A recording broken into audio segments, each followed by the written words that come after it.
Hello and welcome to the second lecture of data structure. In this part, we will be discussing what are the various types of data structures are there in C. Let's start. Data structures are mainly two types, primitives and non-primitives. Primitives are those data structures which are predefined data types and are supported by programming language. For example, integers, floating points, etc. And non-primitives are those which are derived with the help of primitives. Okay, so first see what are the primitives and then what are non-primitives. In the case of primitive data structures, for example, int, char, float. So all of these are defined by the machine and supported by a programming language, for example C. So these are primitives, and when we use these to make a new data structure, for example array, we define array by int size, and the size of the array we want, for example 5. So we have 5 blocks of data which can store integers in them, for example 5, 8, 9, 11, 15. So this is an array which is non-primitive in nature and is using integer in itself. So non-primitives are derived by the help of primitives. Let's define primitive in more detail. So primitives are integers, for example int, sort, int or long int. Floating points, when we have to store the number with decimals, for example this or any number that contains floating point in it, can be stored by using double or float, and some modification can be long double. Characters are when we store characters like capital letters or small letters in computer's memory by using char. And pointers store address of another variable. For example, if we have a variable, let's say var, that stores some data, let's say 52 because it is of integer type. So what we have is we have a memory block that is now containing 52 in it, and the name of it is var because we have defined it with var. We can use anything here. Now if the address of this is 15219, so if we want to store the address of this var, which is this, in some another variable, then we have to use pointer. So then we have to declare by using this int star a, and the address of var a will contain 15219. The name will be a, and this is a pointer to this integer var. All right, so pointer stores address of some variable.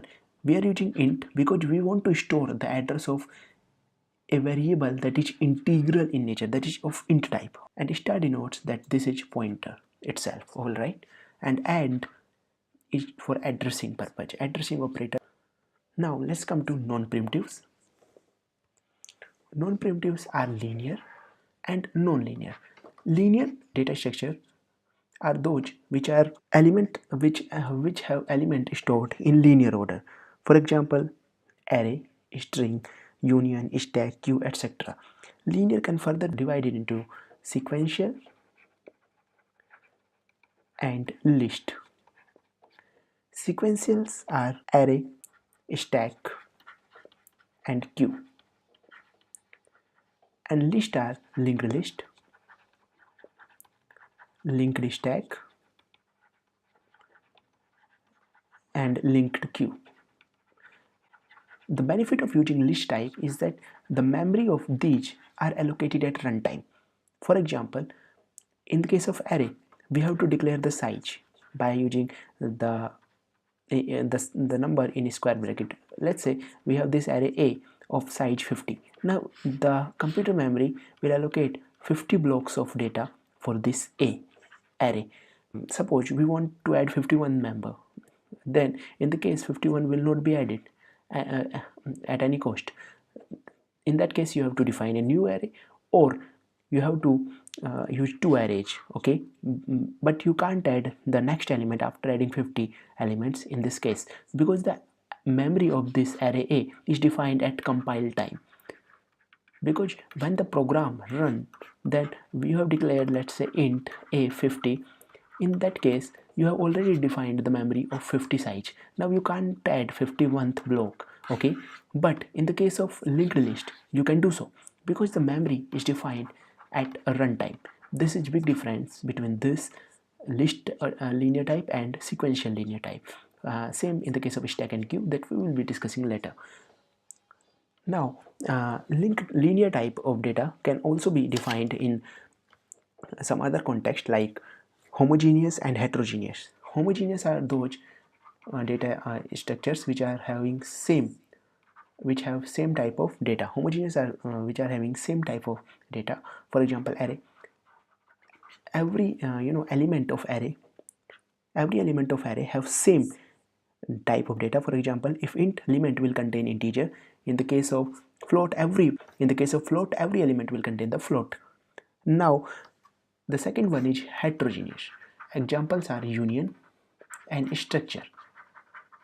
In case of C, union and structures are heterogeneous non-primitive data structure that come under linear category.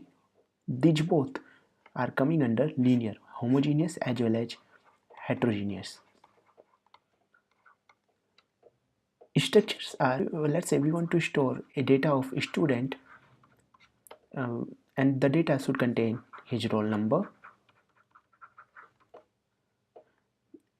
his marks in some test, and name. So these three things we have to store in a single type, which is structure. Okay, you know about a structure from C. So this is one of the example. Now come to non-linear. In the non-linear, we have graph and tree. Graph are that we have seen in our first video, which contain information in this way, and tree are having child parent relationship. And one of the most important thing about tree is that they do not contain any cycle, like this graph is containing here, okay, but tree never have any cycle in it. At this point of time, we have every data structure here. So primitives are integer, floating points, character, and pointers. Non-primitives, which are defined using primitives, are which are linear, are sequential and list. Sequentials are like array, stack, and queue, and list types are linked stack, linked queue, linked list. And in the case of non-linear, we have graph and tree. So that's all for this video, and in the next part we will start array. Thank you so much.